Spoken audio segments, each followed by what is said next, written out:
Garçon Gigi saison 2, spécialement dédié à la construction d'une valeur sexuelle. Ça va vous surprendre, on ne parle pas de fringues, on ne parle pas de vêtements, on ne parle pas d'habillement, on ne parle pas de manière de se tenir à table, mais on parle d'acquisition d'une valeur sexuelle par les connaissances et les compétences, par surtout des activités génératrices de revenus ou bien des activités entrepreneuriales. Et le sujet qui nous réunit aujourd'hui est un QDA, est une question de l'abonné. Il y a un abonné qui pose la question suite aux vidéos précédentes que j'ai eu à tourner concernant comment exporter du beurre de karité, comment exporter de la noix de karité. Il pose la question de savoir comment importer du beurre de karité de bonne qualité, de très bonne qualité. Comment importer du beurre de karité de bonne qualité.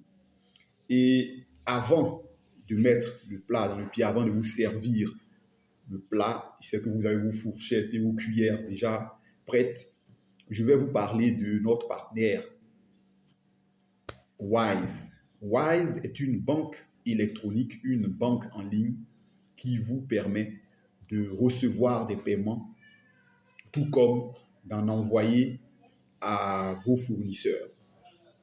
Et Wise, le côté très intéressant de Wise, c'est que Wise vous permet de vous adresser à un large public ou à une large clientèle grâce au fait que vos clients peuvent vous payer dans leur monnaie locale.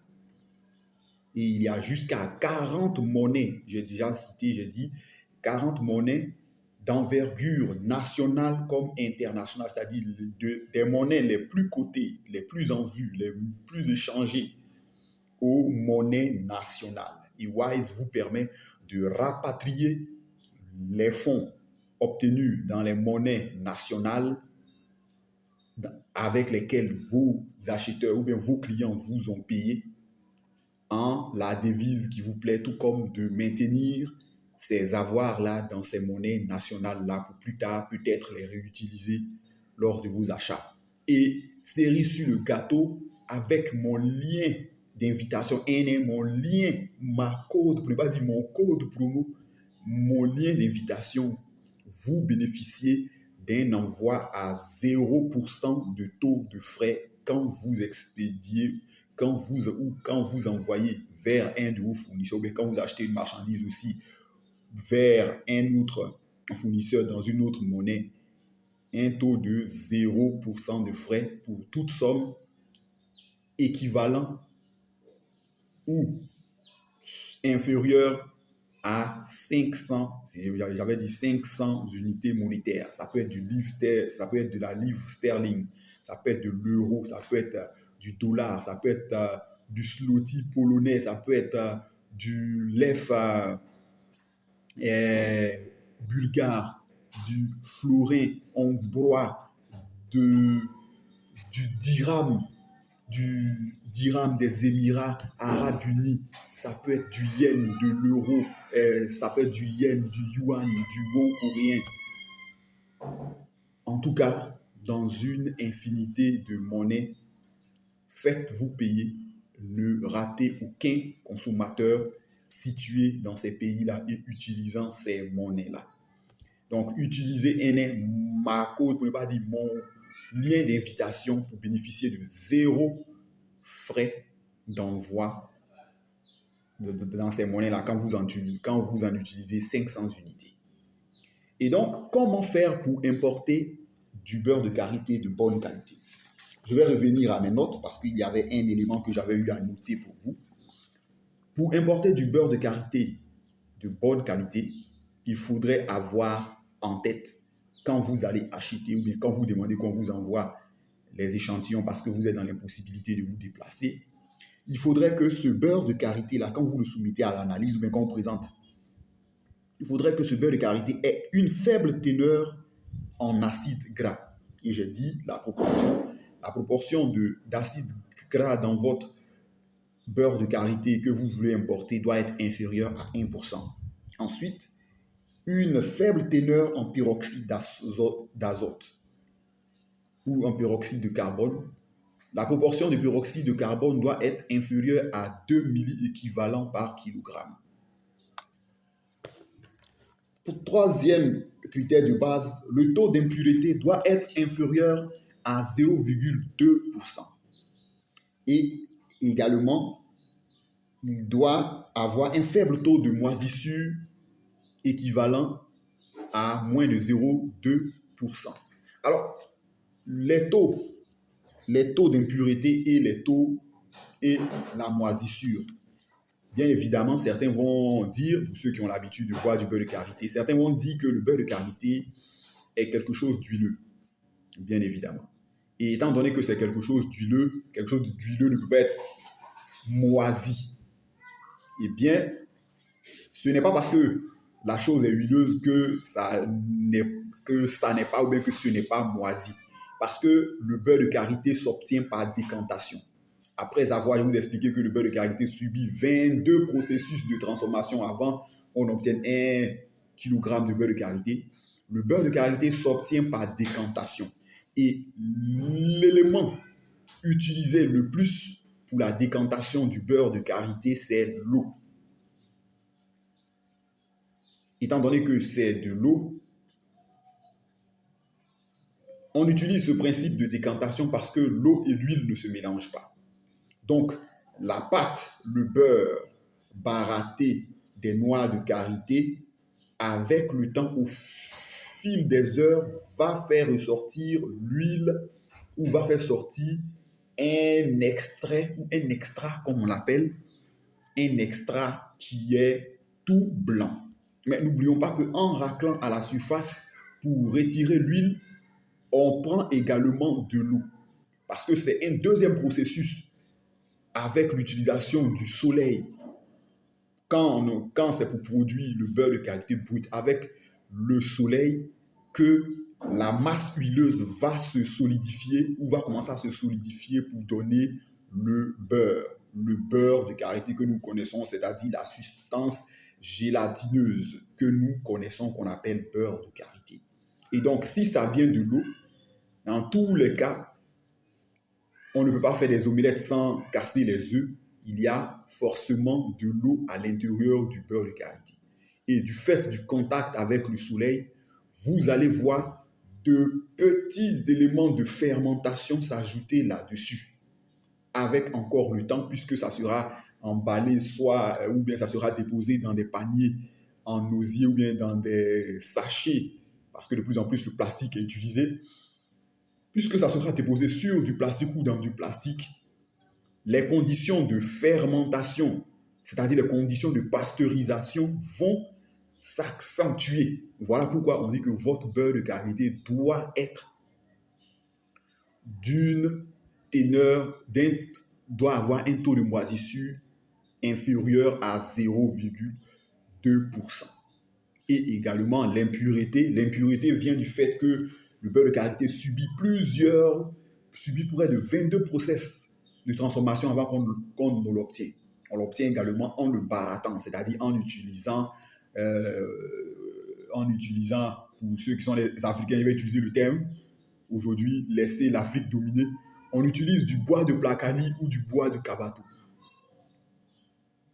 Étant donné qu'on utilise du bois de placali ou bien qu'on utilise du bois de kabato comme mélangeur, forcément en mélangeant, et également parfois on utilise les mains humaines, c'est-à-dire la maman met sa main et se met à mastiquer, et se met à triturer, c'est le bon terme, et se met à triturer le beurre. Parce que le beurre, sur le premier temps, il est marron. En le triturant, il peut avoir que les poils de la main, également d'autres objets étrangers puissent se retrouver à l'intérieur du beurre. Et également à la décantation, d'infimes particules de ces corps étrangers peuvent se retrouver à l'intérieur du beurre de karité. Donc voilà pourquoi on dit qu'il faudrait que ça représente 0,2%.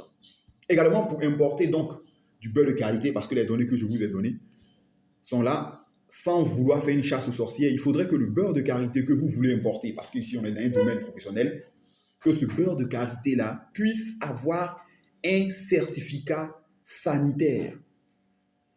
C'est-à-dire qu'on puisse retrouver les éléments que je viens de citer concernant votre beurre de karité.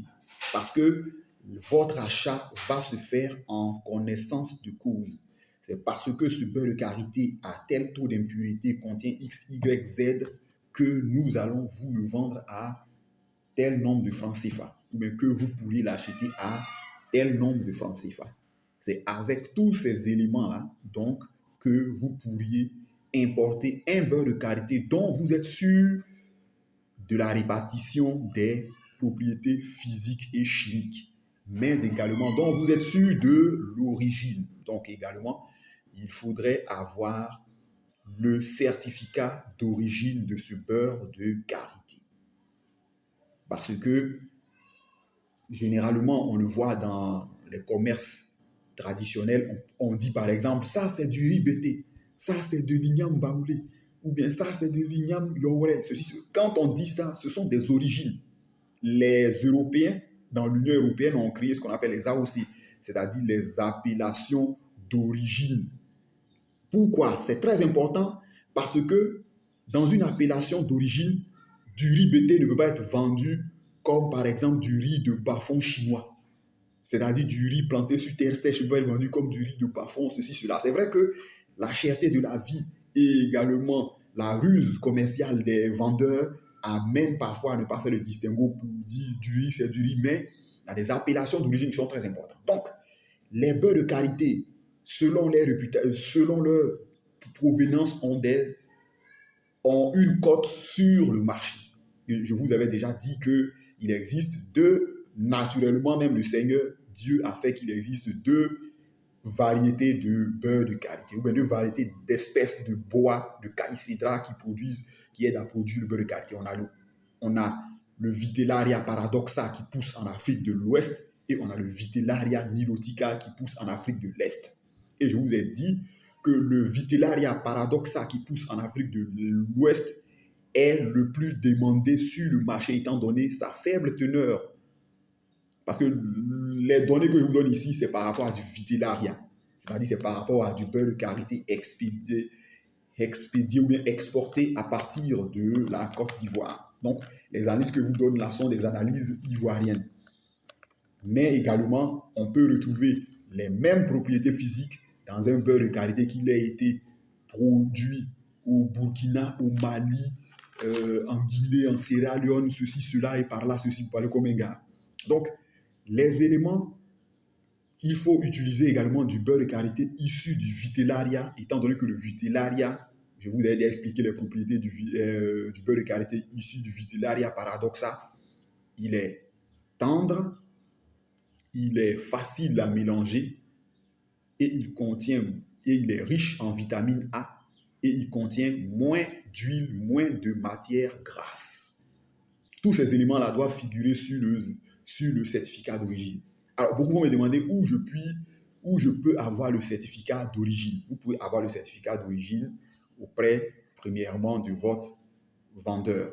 Parce que si votre vendeur est habitué à faire du commerce à l'international, chacune de ces nouvelles sorties de beurre de karité est expertisée. Alors, je ne vais pas vous citer de marque, pas vous citer de structure, mais pas vous citer une structure en exclusivité, quoique j'ai une que j'apprécie beaucoup et je salue les gars de ces laboratoires d'analyse-là. On peut obtenir des certificats phytosanitaires également, comme des certificats d'origine en ayant soumis nos produits à l'analyse, généralement auprès de structures qu'on retrouve dans les ports, parce que ce sont elles qui font les analyses et qui font les analyses et délivrent les certificats d'origine et les certificats phytosanitaires. Pêle-mêle, je vais vous citer SGS, Intertech, Cotecna, le bureau Veritas. Il y en a une infinité. En Côte d'Ivoire également, on a l'ANEMA, c'est-à-dire le laboratoire national, je pense, d'analyse météorologique, qui est un laboratoire également qui fait dans l'analyse des produits alimentaires. Parce que le beurre de karité, dans sa nature, est d'abord un produit alimentaire. C'est une denrée non périssable. Voilà, c'est une denrée non périssable, mais qui relève des oléagineux. Ça, c'est pour le volet technique. Voilà, donc, vous devez, votre fournisseur, et les sociétés que j'ai citées sont des sociétés qui sont répandues à peu près dans tous les pays du monde. On les retrouve dans tous les ports et dans tous les aéroports dédiés au volet export. Tout comme également quand les douanes ont un petit doute sur une marchandise dédiée à, à l'alimentaire, au dépotage, c'est-à-dire alors qu'on ouvre le conteneur pour le vider, les douanes peuvent prélever des échantillons qu'elles vont aller soumettre à ces laboratoires-là. Mais c'est à vos frais. N'oubliez pas, l'État ne paye jamais quelque chose. C'est à vos frais pour se rassurer que, par exemple, la pâte de tomate ou bien le lait concentré ou bien le jus que vous voulez faire entrer en Côte d'Ivoire est sain et sauf. Voilà, est sain et sauf pour la santé. Donc, il y a ça. Ensuite, il y a des méthodes empiriques. Moi qui allais avec ma grand-mère à l'époque au marché, elle avait une méthode principale, une méthode archaïque, mais qu'à peu près toutes les dames de son époque et de son âge, mais j'ai parfois vu des femmes qui font ça, utilisent. D'abord, elle prend une petite quantité qu'elle mâchonne, c'est qu'elle met sur le bout de ses dents. Ça lui permet mentalement et empiriquement de savoir que non, ça c'est pas bon, ça c'est bon. Voilà. Elle, ça lui permettait de se constituer un répertoire de vendeuses fiables dans le marché, de sorte que quand elle t'envoie, elle te dit, va là, quand tu rentres dans le marché, à ta gauche ou à ta droite, là, tout droit, après la vendeuse passe au bon. Les indications africaines, il y a une dame qui est là, c'est là, tu prends son peu de qualité. Donc, en mâchonnant, on retrouve naturellement, surtout ce qui est très important dans le commerce africain, on connaît si c'est très moisi, si c'est moins moisi, et on peut jauger automatiquement le niveau de pureté. Ensuite, il y a d'autres machins pour tester que c'est gras, que c'est trop gras. Je la voyais d'abord triturer ça dans sa main et se frotter le corps, surtout l'avant-bras, et attendre un petit moment pour voir comment ça parvient à se dissoudre et à se coller à sa peau. À partir de ce moment-là, elle était prête à acheter ce beurre de karité-là. Donc, ça, c'est des méthodes empiriques qui existent. Mais également, la plupart des vendeurs sont assez honnêtes. Donc, si vous achetez Borchamp, c'est-à-dire si vous prenez la peine de vous promener dans les campagnes, eh bien, vous aurez la possibilité d'avoir une idée claire et nette des différentes qualités du beurre de qualité. En fonction de ça, vous pourrez marchander.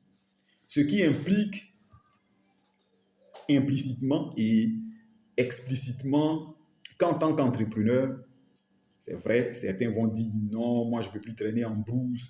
Pourquoi? J'ai fondé mon entreprise, j'ai un responsable commercial, j'ai un responsable achat.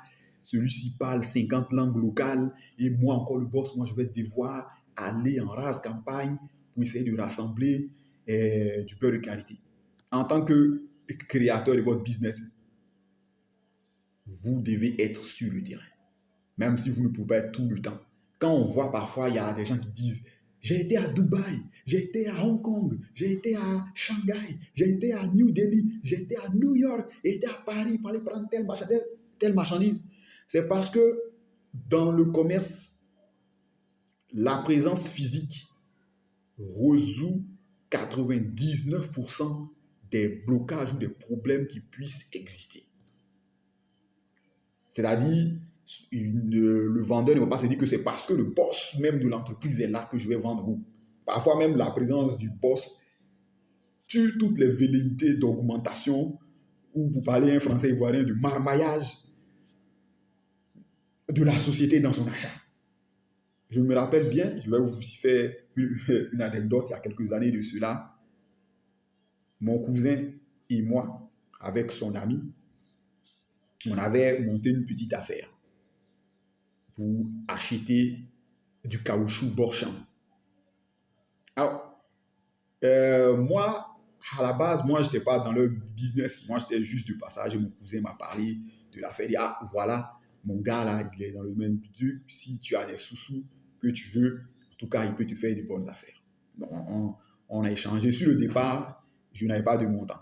C'est-à-dire, je n'avais pas d'argent. Et au bout d'un certain nombre de mois, je les ai rappelés les deux. Et le gars, il a commencé. Mais le gars, là-bas, où il était, il peinait beaucoup à avoir ou à pouvoir rassembler le caoutchouc à temps.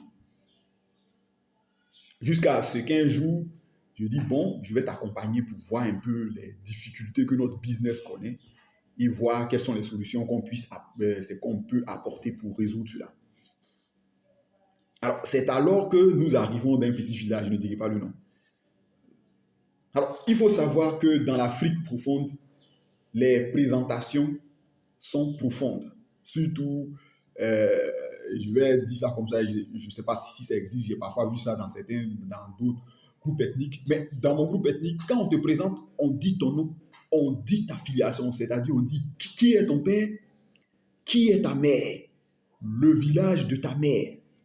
Alors, il faut savoir que quand on dit ça, ces choses-là, ça existe partout, même en Chine. Quand on dit les Chinois font les affaires par affinité, là, c'est parce que en Côte d'Ivoire, là, on peut retrouver les ressortissants de tel village chinois. Et si moi je suis un Chinois et que je vois les gars de mon village qui sont en Côte d'Ivoire ici, qui font tel business, je me dois de leur apporter mon soutien indéfectible et indélébile pour l'évolution de leur business. Parce que quand ils vont dans mon village, ils vont dire tel gars de notre village qui est en Côte d'Ivoire nous a aidé à être ici. Donc, mon gars fait la présentation. Voici X, voilà X, voilà Y. Et pendant la présentation, c'était la présentation à... il y avait un notable avec lequel il avait de bonnes relations, de bons atomes crochus. Donc, il déposait le matériel. C'était même dans sa cour qu'on creusait le jardin, le bassin de conservation, parce que quand on vient avec le caoutchouc qui est dur, étant donné que nous devons mobiliser de grosses quantités, on ne peut parfois pas laisser le caoutchouc sur la parcelle. Parce que les paysans, là, une fois que vous avez payé et que vous n'avez pas pris, le gars est capable de revendre ce même caoutchouc-là et après, ça reste dans des trucs. Bon, ça va jamais quelque part. Il te promet, donc tu mets la main sur sa prochaine récolte. Et donc, pour éviter ça, on creuse des bassins, on creuse des fosses dans lesquelles on vient déverser le caoutchouc. Le caoutchouc déjà séché, pour ne pas qu'il se détériore, pour ne pas qu'il perde de son élasticité, étant donné que la terre est humide, le caoutchouc reste toujours humide. Et donc, il a fait la présentation et c'était le sous-chef du village. Il dit, mais tu connais pas tant? Je dis, oui, mais c'est mon oncle. Il dit, ton oncle, c'était un grand homme. Ton père n'était pas mon ami. Personnellement, parce que ton père et moi, on n'était pas la même génération. Mais ton oncle était mon ami. Ton père était plutôt l'ami de mon père. Parce que dans la hiérarchie des amitiés